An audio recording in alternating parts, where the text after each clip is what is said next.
Welkom bij de Fjouwerhoeken. Ik ben Amber. En ik ben Wieneke Edouw. En Wieneke gaat jullie een deel van de school laten zien. Ja, maar wacht, het is al 12 uur. Je moet je boeken inleveren.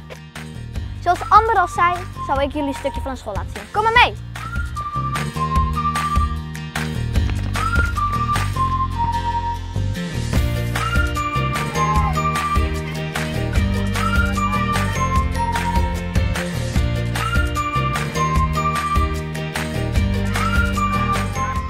Op de Fjouwerhoeken vinden wij het belangrijk dat de kinderen zich veilig voelen en dat ze met plezier naar school gaan. Als je je veilig voelt en je hebt er zin in, dan stel je je open om te leren en de wereld ook te verkennen. Ons onderwijsaanbod is erop gericht dat we met hoofd, hart en handen leren. We sluiten aan op het natuurlijke leergedrag van de kinderen. Dus leren door gebruik van de laptop, maar ook door te doen, te ontdekken en te beleven. Bijvoorbeeld, we kunnen een taalles doen op de laptop of in het boek. Maar je kunt taal ook doen in samenwerkingsopdrachten en we doen het ook wel buiten op het plein dat we een taalles doen middels bewegend leren. We vinden het belangrijk als team dat we bijdragen aan het sterk maken van de kinderen, zodat ze met een open vizier de wereld ingaan en durven te ontdekken. We zijn nu in groep 1-2. Hier zijn ze lekker bezig met hun eigen restaurant. Mag ik een drankje? Chocoladekoffie. Bedankt. Lekker hoor.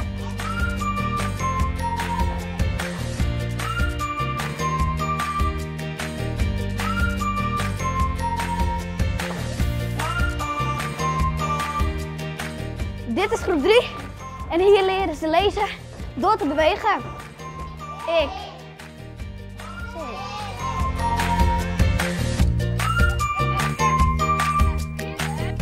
Dit is onze eigen schoolpiep. Hier kun je onbeperkt boeken lenen en terugbrengen. We hebben boeken zoals Tom Groot, Waanzinnige Bomen, maar ook boeken die je nog niet gelezen zult hebben. Hey, is dit niet een leuk boek voor jou? Ja, maar eerst moet ik deze nog even terugbrengen. Dit is groep 4, 5 en 6a. Ze werken hier voornamelijk op de laptop en meestal doen ze dan rekenen, taal of spelling.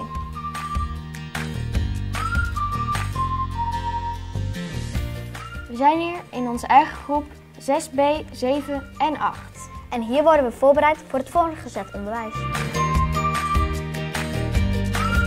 We zitten hier op het leerplein van onze school om te samenwerken. En dat doen we hier zodat we onze andere klasgenoten niet tot last zijn.